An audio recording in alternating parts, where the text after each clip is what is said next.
Bonjour madame, bonjour monsieur. Si vous êtes abonné à notre chaîne, vous aurez aisément remarqué que nous avons abordé la norme ISO 9001 ainsi que la certification à plusieurs reprises à partir de plusieurs approches, données et informations. Cette playlist ne reviendra pas sur ce qui a déjà été dit, je vous rassure. En revanche, nous ouvrons cette nouvelle série de vidéos à l'attention de celles et de ceux qui se posent des questions quant à l'utilité de la certification ISO 9001. Et nous allons vous répondre à la manière qui nous caractérise, avec quelques pavés dans la mare de la qualité et des théories bien pensantes.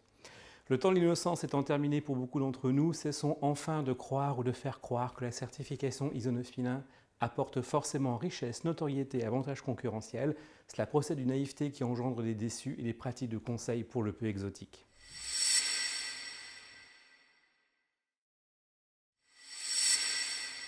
Voici quelques informations que nous avons déjà commandées sur cette chaîne, à préciser ou à rappeler, afin de poser le décor de ces prochaines vidéos. La certification ISO 9001 est une démarche purement volontaire. Seul un récent précédent législatif l'impose à un métier très particulier, les agrégateurs de C2E, faisant l'objet d'une précédente vidéo.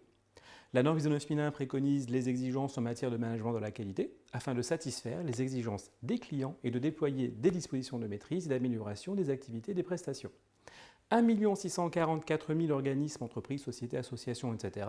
sont certifiés ISO 9001 de par le monde. C'est la première norme de certification sur la planète et depuis quelques années, c'est en Chine que l'on trouve le plus d'entreprises certifiées, 34% très exactement. Au niveau mondial, ce nombre augmente de 7% chaque année. La France compte 23 400 entreprises certifiées ISO 9001, nombre en régression de 13% chaque année, malheureusement exception française oblige. Nous aborderons par la suite plusieurs des raisons de cette situation, notamment inhérentes à la manière dont beaucoup ont vendu les apports quasi magiques de la certification, alors qu'il s'agit avant tout de courage. Pour finir, toute activité humaine, légale, permettant de livrer un produit ou un service à des clients ou usagers, quels qu'ils soient, peut faire l'objet d'une certification ISO 9001.